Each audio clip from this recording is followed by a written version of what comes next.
Muy buenas tardes, amables televidentes de Conversación Franca por su canal, Su Mundo TV 10 de Telecable Dominicano, 46 Win Telecom, 101 y 1101 de Claro Televisión, así como también en todos los sistemas de cable del territorio nacional. Les recuerdo que también estamos en las redes sociales. Llegamos al fin de semana por fin y de costumbre tenemos el segmento conversando de salud en Conversación Franca. Salud en Conversación Franca, que lo dirige el doctor Elvin Castillo. Eso va a ser en la parte ya final de su espacio. Tenemos hoy una distinguida invitada, la doctora Hilda Arbaje, con importantes informaciones en el área de la ginecología, la menopausia y la osteoporosis en la mujer. Eso va a ser a partir ya del tercer segmento, en la parte final del programa. Así que, atención damas, quédense ahí pendientes de su espacio. Miren, esta semana el Colegio Médico Dominicano una vez más convoca a huelga. No huelga en los hospitales públicos, sino huelgas que hacía mucho tiempo que no se producían para no recibir los aseguradores, los asegurados de una ARS muy poderosa que pertenece a un consorcio financiero de los más poderosos del país. Me refiero al boicot que está haciendo el Colegio Médico Dominicano a los afiliados a la ARS Universal, una de las más grandes aseguradoras en el área de la salud de la República Dominicana. Decíamos el pasado miércoles que por qué, que fue cuando se inició este paro, esta suspensión de los servicios a los asegurados con la ARS Universal, decíamos que por qué no se suspenden los servicios al Seguro Nacional de Salud, a los asegurados del Seguro Nacional de Salud. ¿Sabe por qué? Porque es la que mejor le paga a los médicos. Los médicos, incluso muchos de ellos, no le cobran tanta diferencia a los pacientes. ¿Qué sucede?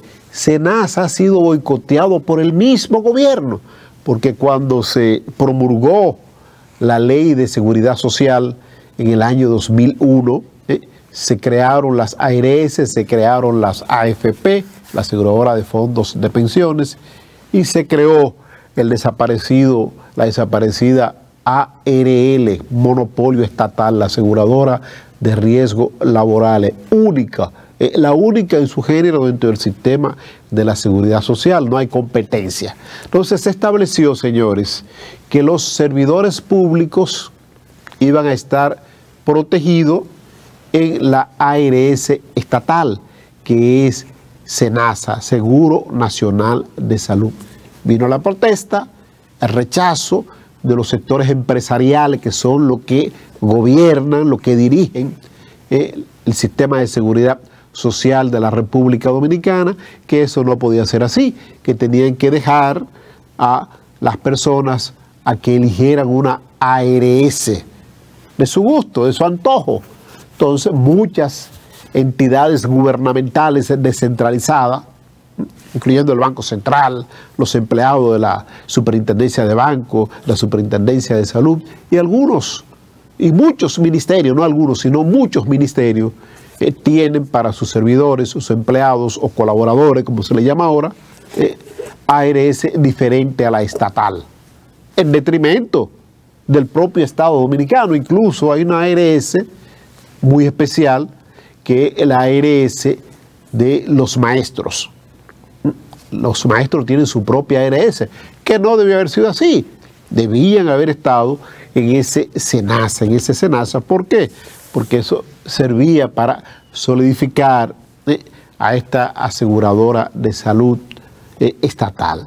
Si hubiese sido así, Universal, Seguro Universal, tuviera afiliado, no tanto, pero tuviera sus afiliados, y quizás hubiese estado en la obligación de ser más competitivo, porque cuando usted no tiene competencia, a veces no es competitivo. Aquí el pastel de las ARS está en mano, una gran parte de ese pastel está en mano del sector privado, entiéndase, ARS humano, ARS universal, aunque la más grande de todas es SENASA, pero SENASA es la que mejor le paga a los médicos, es la que más beneficio da a los aseguradores. ¿Por qué? Porque como decía hace un momentito, es la que menos exige pago de diferencia a los pacientes. En algunos centros asistenciales, como el caso del Instituto de Cardiología, no se paga un centavo de diferencia. Solo presentar la tarjeta, las consultas son indefinidas. En caso de enfermedades catastróficas, también pues es indefinido el tratamiento. Y sin embargo, SENASA no está en quiebra. Y usted sabe lo risible que es escuchar de voz de las ARS que ellos están teniendo pérdidas. Incluso la misma Universal, que está siendo boicoteada ahora por el Colegio Médico Dominicano. La misma Universal dice que está teniendo pérdidas. ¿Quién en su sano juicio va a tener un negocio que le deje pérdidas? Eso es mentira. Entonces, si le está dejando pérdidas, pues cierren eso. Cierren eso, señores. No tienen que seguir en este negocio porque no están en la obligatoriedad de seguir brindando esos servicios. Ahora, como hemos planteado en múltiples ocasiones, lo que se necesita es una revisión profunda, una modificación profunda a esa ley 8701 que crea el Sistema Nacional de Seguridad Social, para que todas las ARS sean iguales. ¿Por qué? Porque se supone que SENASA tiene empleados, muchos empleados. Usted no ha escuchado nunca una huelga de los empleados de SENASA porque no han cobrado la quincena. Usted no ha escuchado una protesta de los empleados de SENASA porque lo que han sido desvinculados o separados de sus posiciones no le han dado sus prestaciones laborales, se las han entregado a todos. Ustedes ven que SENASA, que inició sus operaciones ahí en la avenida Tiradentes, en el sector de Naco, pues ha adquirido muchas propiedades. Tiene una propiedad de ahí millonaria en la 27 de febrero, casi esquina Tiradentes. Tiene otra en la misma Tiradentes. Significa que deja beneficios, pero da un buen servicio a los pacientes, y también los médicos se sienten complacidos, se sienten a gusto los médicos, que son los protagonistas del sistema de salud de la República Dominicana. No hay enfermo sin médicos.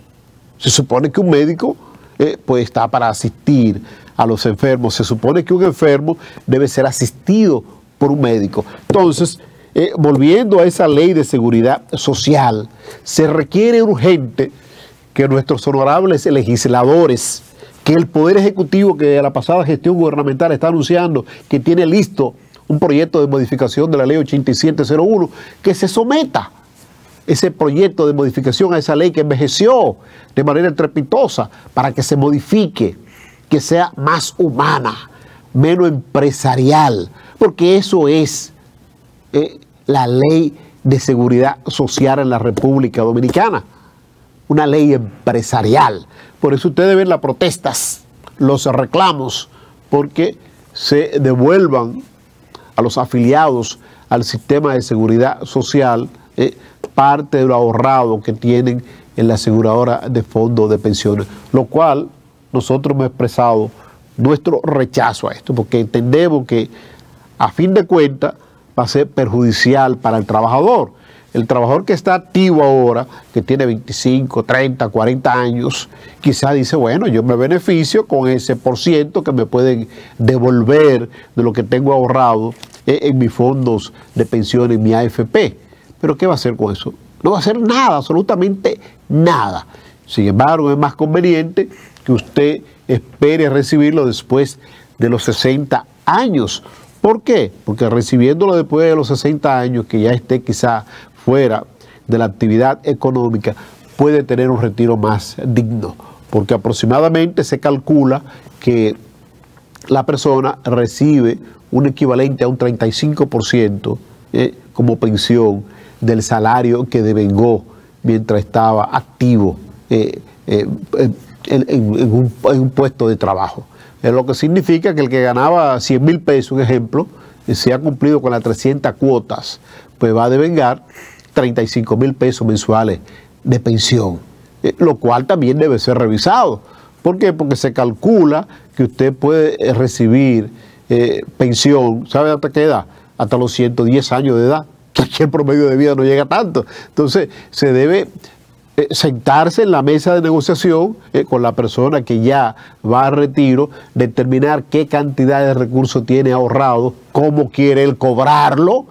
Si se retira, por ejemplo, a los 65 años de edad, dice, bueno, yo quiero cobrar mi fondo de pensiones acumulado y mi AFP, por lógica, hasta la edad de 85 años, suponiendo. Entonces se le calcule, bueno, usted tiene ahora mismo 65 años, significa que va a cobrar en 20 años lo que ahorró de por vida. Entonces, que se haga el cálculo y se entregue en cuotas mensuales, mensualidades, esos fondos de pensiones a esa persona asegurada. Pero no, el pastel para las AFP se reduce con esto.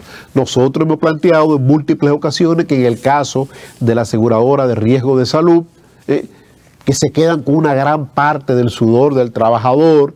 ¿Por qué? Porque como decíamos el pasado miércoles junto a mi amigo Joaquín Alberto Ramírez, las ARS tienen el gran pastel. La mayoría de la población económicamente activa está en el renglón de edad de los 20 a los 45 años de edad. La mayoría está ahí. ¿Qué sucede? Esa gran mayoría es la que menos acude al médico. Una gran parte de esos económicamente activos son del sexo masculino, que son los que menos frecuentan al médico, al menos que no tengan asuntos congénitos, que tengan enfermedades, y muchas ARS no los reciben. Entonces, ¿qué sucede? Estos recursos se quedan las ARS con ellos. ¿Por qué? Porque dentro de los beneficios que tiene un asegurado está el financiamiento de los medicamentos que va a usar en tratamiento médico ambulatorio. Se dice que son, no, son 8.000 pesos anual que recibe cada afiliado. Esos 8.000 pesos anuales lo gasta una persona quizá en una receta o dos. Pero el joven que está entre 25 a 45 años de edad, quizá una vez usó un medicamento de esos ambulatorios, quizá una vez. Entonces, ese dinero que está ahí calculado, se quedan las ARS con ellos, se quedan con ellos. Las personas que más acuden al médico en edad productiva, económicamente activa, son las mujeres, y más cuando están en estado de gestación, porque después una mujer, por lo regular, va una vez al médico, al ginecólogo, a hacerse un chequeo rutinario. Una mujer de 30, 35 años de edad es una mujer saludable, lo que va al chequeo rutinario, ¿qué puede usar? Quizá algún medicamento ligero, un óvulo, etcétera, etcétera. Entonces vamos a esperar que nuestros honorables legisladores de la República se casen con la gloria y revisen esa ley de seguridad social ya en los 4 renglones que la integran para beneficio de la población dominicana. Ayer se dio un hecho sumamente importante, trascendental en la historia política contemporánea del Reino Unido, que no despierta todavía del fallecimiento de la reina Isabel, aquella que pernoctó un poco más de 70 años en el reinado, en la monarquía, al frente de la monarquía británica. Pues renunció Liz Truss, la primera ministra de Inglaterra. Esto se debe a que esta señora, tal parece, no dio pie con bola en situaciones difíciles que está viviendo el Reino Unido, producto de la guerra que tiene Rusia con Ucrania, producto del deceso de la reina Isabel, la política económica, un desastre, un desastre. Hay que recordar que Liz Truss fue designada apenas días antes del fallecimiento de la reina Isabel, porque el primer ministro Boris Johnson se vio obligado a renunciar. Sin embargo, ahora, oigan lo complejo que es la política inglesa. Ahora, sin embargo, el rumor es de que posiblemente Boris Johnson vuelva a ser el primer ministro inglés de manera interina.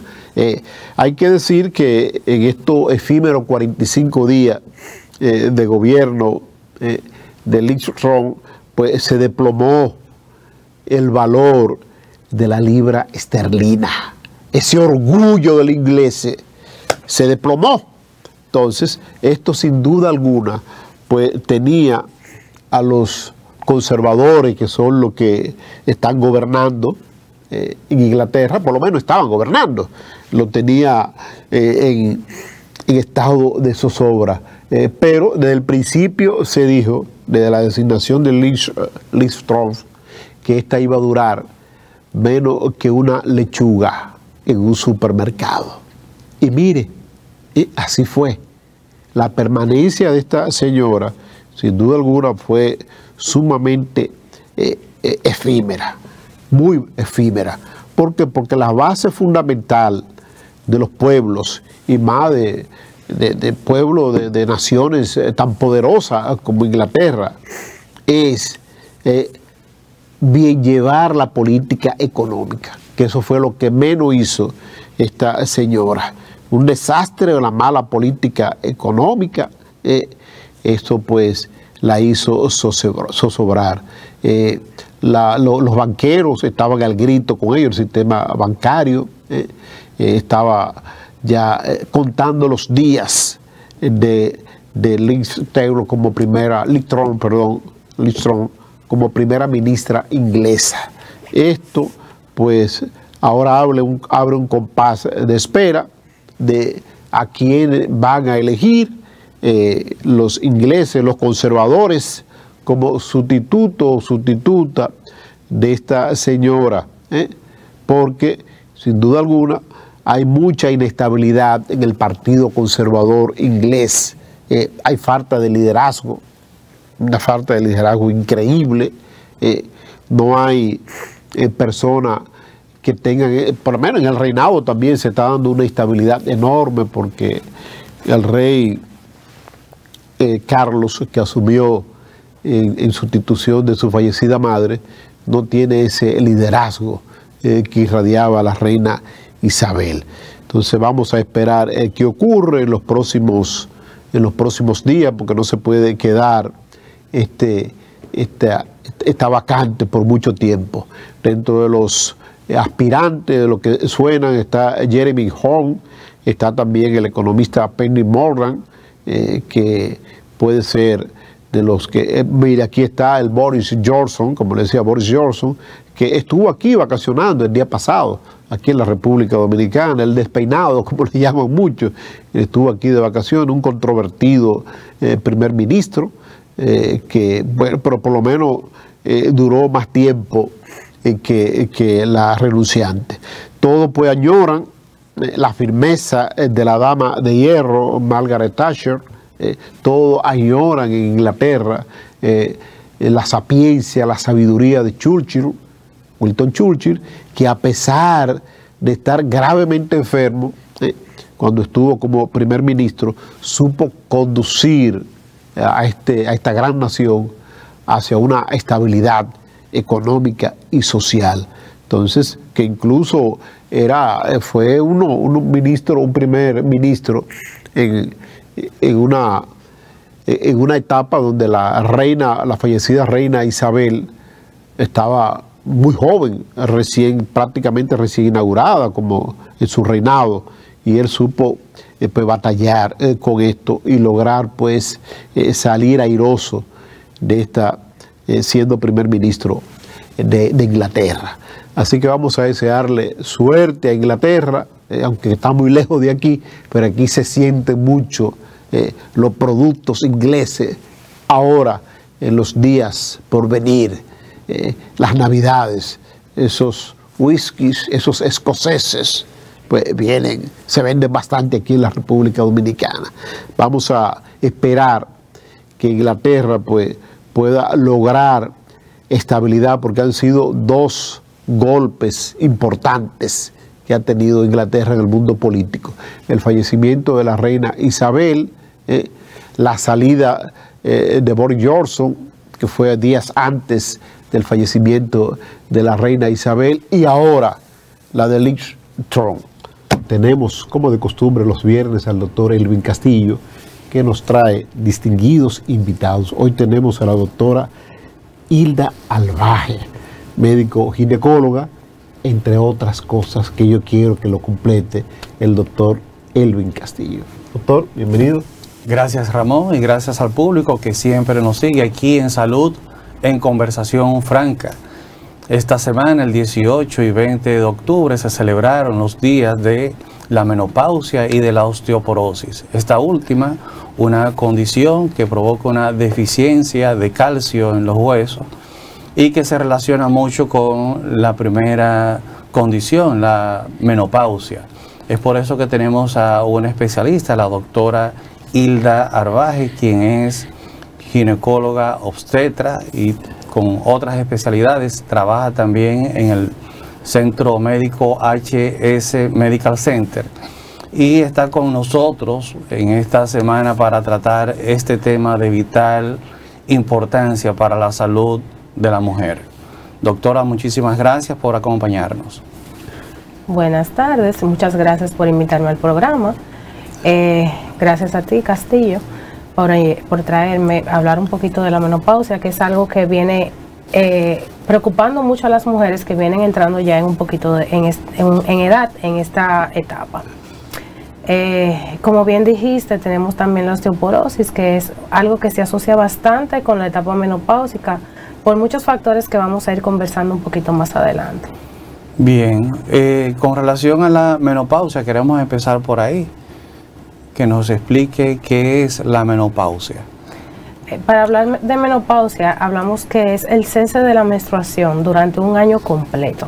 O sea, tú vas a tener una paciente que durante un periodo de 12 meses no menstrua en ningún momento. Las pacientes tienden a confundirlo de que duran 3 meses sin ver la menstruación, 6 meses sin ver la menstruación y piensan que están en etapa menopáusica.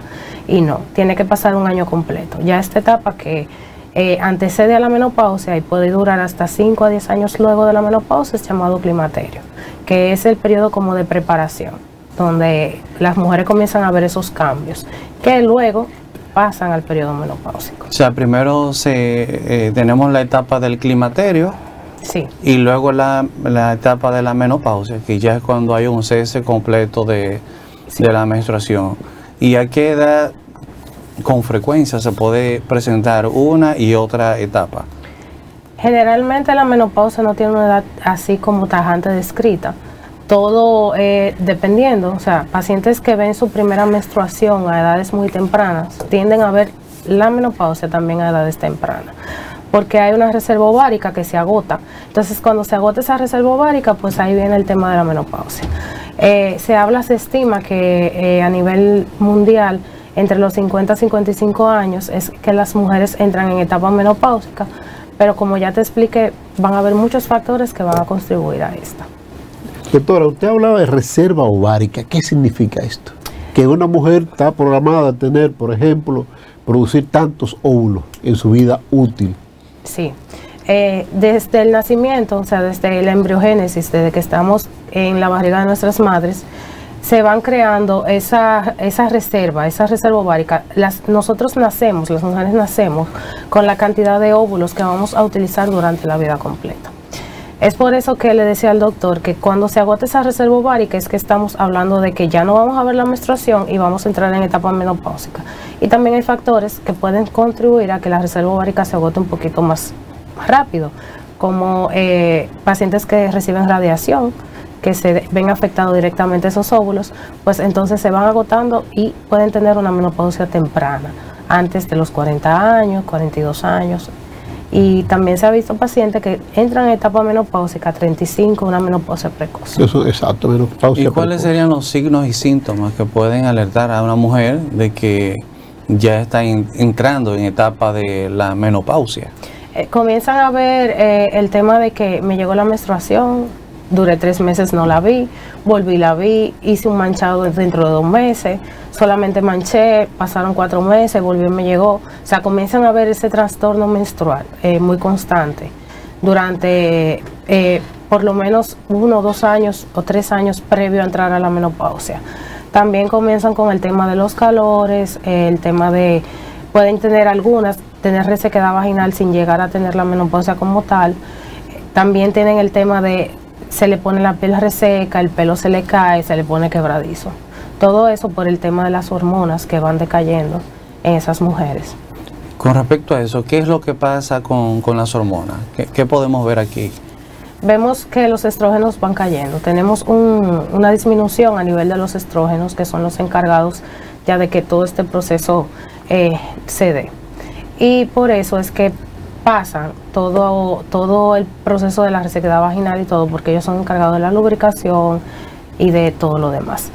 También ellos juegan un papel muy importante en lo que es la salud cardiovascular de la mujer. Por eso es que vemos que las mujeres, cuando entran en etapa menopáusica, tienden a tener mayores enfermedades cardiovasculares que antes de estar en esa etapa menopáusica. O sea, la asociación es de pacientes jóvenes antes de la etapa menopáusica, es que los hombres sufran más enfermedades cardiovasculares. Ya luego de que la paciente es menopáusica, tenemos una alta en las mujeres en esas enfermedades. Se dice que los estrógenos son cardioprotectores. O sea que en la edad fértil la mujer tiene ese factor protector que no lo tiene el hombre, y por eso entonces sufre de menos enfermedades cardiovasculares, infartos, hipertensión, sí, así es, y todo lo demás.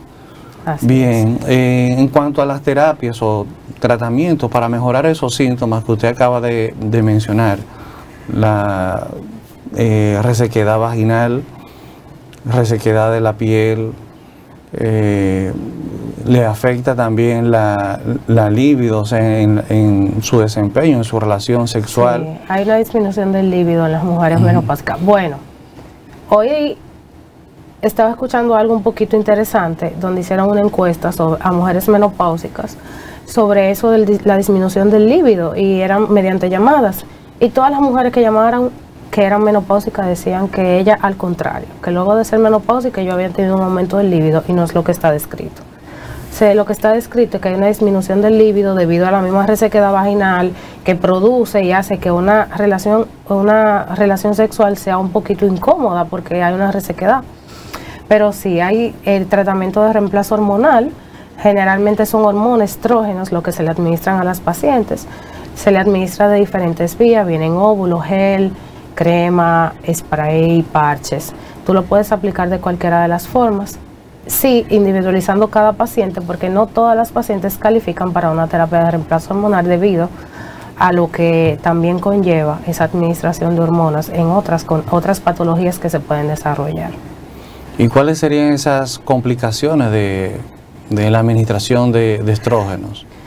Hay una asociación muy grande al uso de terapia de reemplazo hormonal con cáncer de mama.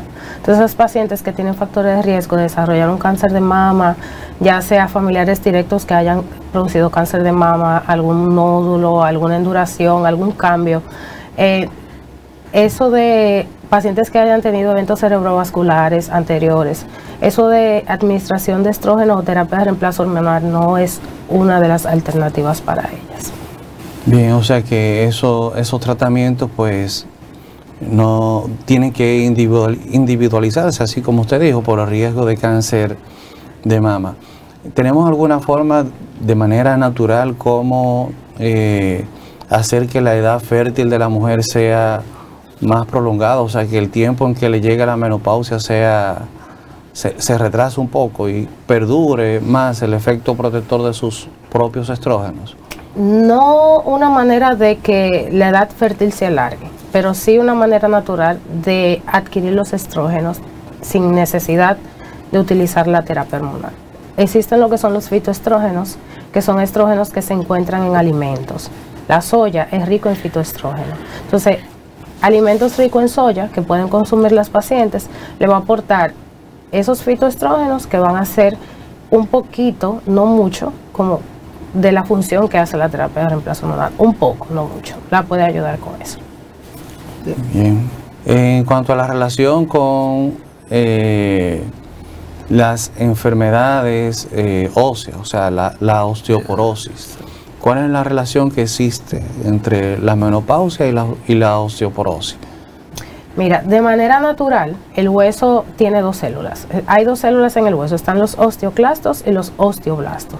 Osteoclasto es la célula que se encarga de quitar ese hueso malo, ese hueso dañado, ese hueso viejo. Entonces vienen los osteoblastos, que ese hueso viejo que quitó el osteoclasto, pues lo vuelve y lo regenera, esa parte del hueso. De manera natural eso ocurre siempre y se llama recombinación ósea, recambio óseo. Cuando entramos en etapa menopáusica, los estrógenos, que juegan un papel muy importante en lo que es el recambio óseo, se ve afectado. ¿Qué pasa ahí? Hay disminución de estrógeno y el recambio óseo se ve acelerado. Vienen los osteoclastos, se llevan el hueso malo, entonces de manera acelerada, y no vienen los osteoblastos a regenerar ese hueso, debido a la misma disminución de estrógeno. Por eso es que a esas pacientes se le ve una pérdida de la masa ósea más aceleradamente que las pacientes que no son menopáusicas. ¿Y qué tenemos que hacer para prevenir? ¿Se puede iniciar con algún tipo de medidas preventivas antes de que llegue la menopausia? Hacer ejercicio, mantener niveles óptimos de vitamina D, comer sano, comer alimentos ricos en calcio, mantener una ingesta de calcio. El tabaquismo y el alcohol también tienen una asociación muy importante en esto, o sea, disminuir esos factores, un estilo de vida saludable. Ya cuando entramos en el tema de que ya tú estás con la osteoporosis, se te hace tu densitometría ósea, se ve que has perdido una X cantidad de masa ósea, pues ahí sí vienen tratamientos. Hay diferentes tipos de tratamientos, dependiendo del paciente, pues se elige la alternativa del medicamento, del tipo de calcio que se le va a administrar. Sería importante, doctor Castillo, la doctora Arbaje, dar una explicación, si se quiere, un poquito más sucinta con relación a lo que es la osteoporosis, qué condiciones se presenta en el sistema óseo de la persona, los huesos se ponen más quebradizos, ¿qué sucede? Sería importante ver eso. La osteoporosis es como, en manera llana, se debilita el hueso. Exacto. Entonces, quebradizo, se pone más frágil, está con menos densidad. Entonces, esas pacientes que sufren de osteoporosis son más propensas a tener fracturas. Se dice que una paciente menopáusica que tiene una fractura es porque es osteoporosis, no se le busca como otra opción. Esas pacientes, y son más difíciles también esas fracturas de repararse, porque ya como el hueso está tan débil y no tienen el proceso de que yo expliqué ahorita del osteoclasto y osteoblasto, entonces para que ese hueso vuelva de nuevo a su forma es más difícil. O sea, son muchos los procesos que hay que agotar. El ortopeda tiene que emplearse más a fondo ahí. Sí. Yeah. ¿Y el uso de los anticonceptivos pudieran jugar algún papel en relación con el tiempo de aparición de la menopausia o con la osteoporosis? Mira, la función generalmente de los anticonceptivos es evitar la ovulación. Mientras tú estás tomando anticonceptivos, tú no ovulas. No ocurre la ovulación y por ende no te llega la menstruación. No he leído ningún estudio que explique de que el uso de anticonceptivos haga que la menopausia se retrase en llegar, a pesar de que no estás ovulando. Y si tú no estás ovulando, bueno, por ende, esa reserva ovárica está ahí tranquila, o sea, se está guardando, como quien dice, que es lo que se debe de entender. Pero sí, los anticonceptivos juegan un papel importante también, como la terapia de reemplazo hormonal en condiciones mamarias, para desarrollar fibroquiste de mama y todo eso. Entonces también están asociadas a otras patologías ováricas que las vamos a tocar en otro momentito. Bien, con respecto a las mujeres que llegan a esta etapa de la menopausia en una edad muy temprana, ¿cuáles son las causas de que esto ocurra? Tenemos causas iatrogénicas. Esos pacientes que tienen alguna condición que hay que hacerle una histerectomía. Histerectomía es la extracción del útero de manera quirúrgica. A veces también le hacen una histerectomía total bilateral y se le llevan los ovarios. Al momento de tú quitarle los ovarios a esas pacientes, tú inmediatamente le estás metiendo en una etapa menopáusica, porque no va a recibir, los ovarios son los encargados de la producción hormonal, entonces esa paciente no va a estar produciendo esas hormonas. Ojo, ella no tiene útero, por ende no va a menstruar, pero sí está produciendo las hormonas a través de los ovarios y por ende toda esa sintomatología de la menopausia no la va a tener. Inmediatamente tú quitaste los ovarios, la paciente menopáusica si tenga 20 años. Inmediatamente lo quitaste. También pacientes que han tenido cáncer, que reciben radiación, pueden entrar en una etapa menopáusica temprana. Hay algunos fármacos que te inducen la menopausia, que puede ser una inducción de una menopausia como momentánea. Tú te pones el fármaco, tú entras, sientes todos los síntomas de la menopausia, pasa todo lo que, y ya cuando pasa el efecto del fármaco, que pueden ser meses, ya entonces tú vuelves a tu estado normal. Los métodos de planificación familiar para evitar la fertilidad, muchos de ellos no son reversibles, ¿verdad? O sea, una mujer que se opera, como dicen, para no salir embarazada, y eso es irreversible. Sí. Eso es irreversible. Sí, pero no. Sí, pero no, vamos a ver. Sí, pero no. ¿Por qué? Porque existen técnicas quirúrgicas como la recanalización tubárica, que esas pacientes que se preparan y se cortan la trompa se le puede volver a hacer, se unen y puede volver a quedar embarazada. Claro, la probabilidad de tener un embarazo luego de la recanalización no es al 100%, pueden hacer embarazos ectópicos a repetición por la misma cicatriz que queda y todo eso, pero es un método irreversible a según. Entonces, ¿ahí podría inducirse el asunto de la menopausia? No. No. No, okay. Porque cuando se preparan solamente se corta un segmento de la trompa o la trompa completa, pero el ovario no se toca. Okay. El ovario permanece. Bien, eso es bueno aclararlo porque hay personas o mujeres que le han hecho la histerectomía pero no le han tocado los ovarios. Exacto. Y por el hecho de que ellas no ven la menstruación porque no tienen útero, entienden que son menopáusicas y que no están produciendo hormonas. Sin embargo, todos los meses sienten esos síntomas relacionados con la ovulación y con la menstruación. Los senos se le inflaman y todo ese tipo de sintomatología relacionado con el periodo menstrual. Entonces, es bueno aclarar ese punto para el público en general. Sí, es así. Mientras tengan sus ovarios van a continuar teniendo la producción hormonal, lo único que ustedes no van a menstruar, pero sí van a tener su producción hormonal tal cual. Doctora, hace un momento nos habló de que el ovario llega un momento en el cual se agota y ya deja de producir óvulos. ¿Tenemos alguna forma de saber la cantidad de óvulos o la reserva ovárica que tiene?